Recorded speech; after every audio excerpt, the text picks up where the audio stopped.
upward.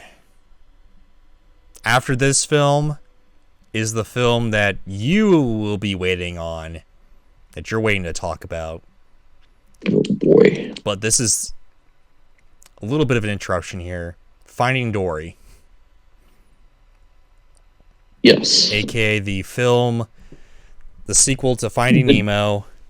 The DeGeneres classic. Yeah, so here's the thing. Ellen DeGeneres.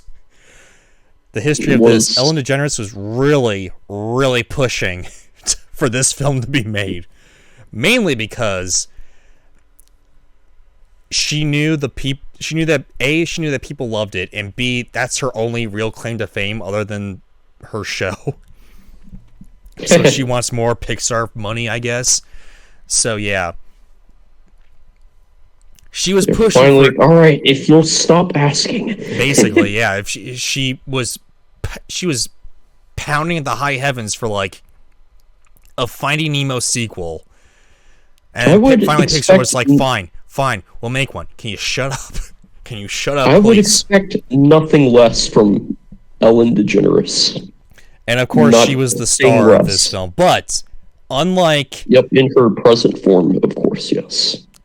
However, unlike Cars 2, where they put the comedic relief as the main star, this one actually somewhat worked. It wasn't annoying, and it wasn't out of place either. Yeah, it wasn't a stupid spy fish film. It was like a spy fish film. It was it was still a fish film, okay? But it was. I mean, that is kind of the point, but yeah. So here's my history on this, okay? When I heard this film was coming out and that they were going to go to California, basically, I was hyped. Okay, you ready? You know what? You want to know why?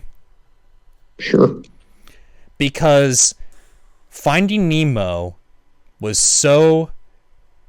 One of the reasons why I love that film is because it's so big.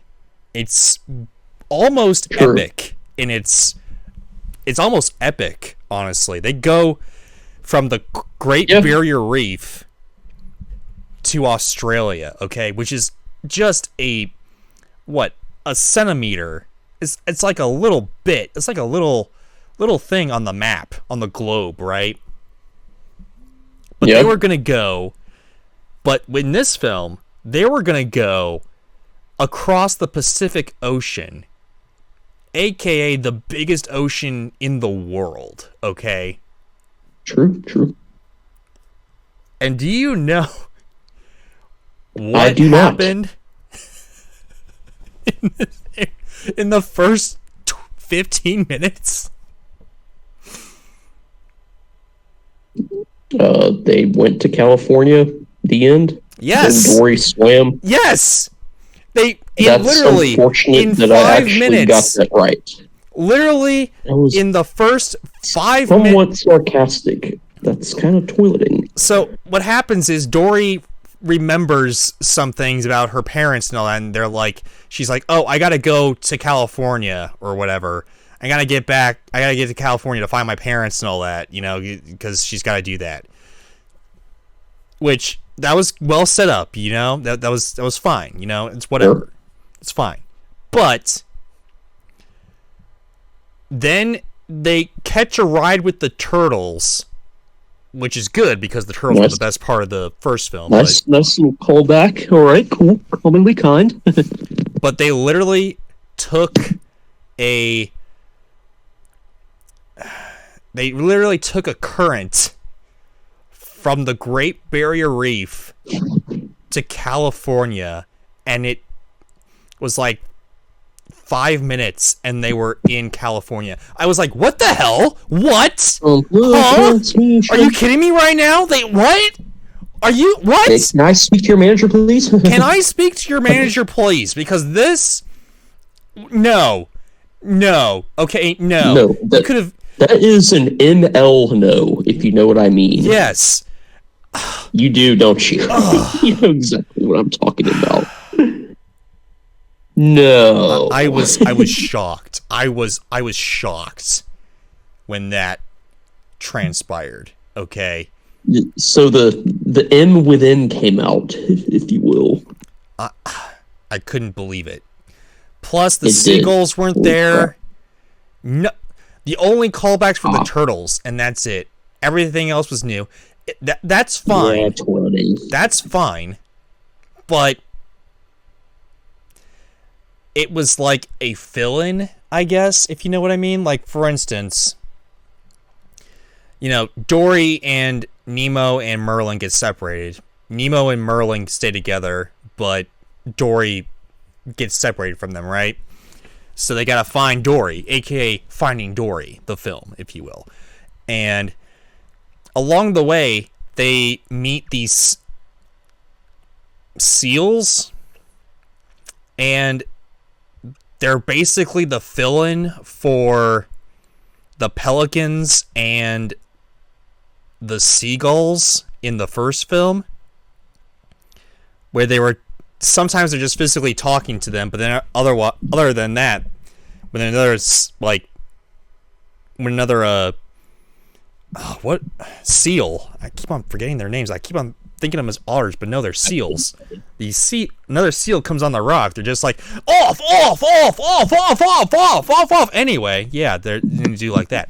They do it like that, and I was like, this is clearly supposed to be the seagulls and the pelicans mixed into one character. That's it. That's literally all that this film has to offer, is just inserts for other great characters from the first film, basically. But then again, there are some great characters, like, for instance, there's this whale that doesn't have echolocation. There's this whale who can't see that well. They're like, all these fish that have problems, like Dory, who has short-term memory loss, that type of thing. And then there's Octopus that's trying to find his way out of the... I think I forgot to even mention this, but they're in a sea observatory, basically. They're like in a sea sanctuary, like an aquarium, right? Sigourney Weaver has her voice playing throughout, if you will. And so Dory is trying to find her parents and all that.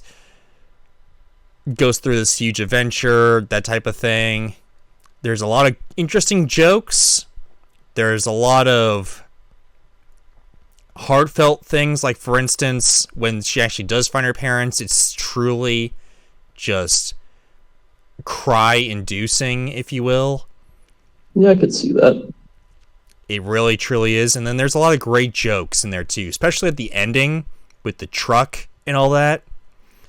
Yeah. But I gotta say, the problems with this film is A, wasted potential, and B, it just seems like it was a lot more of a condensed world, where Finding Nemo was more expansive, and felt like, oh, this world is just so big and so full of life, but this film is just kind of feels cramped. Yeah. Yeah. And probably because it only takes place in this one aquarium, whereas, Finding Nemo, they took place in the ocean and an aquarium, so there's that. But, I'm kind of just an aquarium is kind of, you know what I mean? Yeah. It's a little, No. But anyway, though, son, what do you guys say about Finding Dory? Not really anything. It's worse than I was thinking it would have been. But what can you do? Yeah, it's not not Cars 2 level by any stretch of the imagination, because I felt something. No. I actually felt the tears flowing up. I actually felt laughter in my brain, serotonin, if you will, but it's just not, just wasted potential. So I gave it a 7 out of 10 or 3.5 out of 5 stars. It's not bad, but not up to snuff either, unfortunately. Yeah. Hey, it is what it is, though. Indubitably.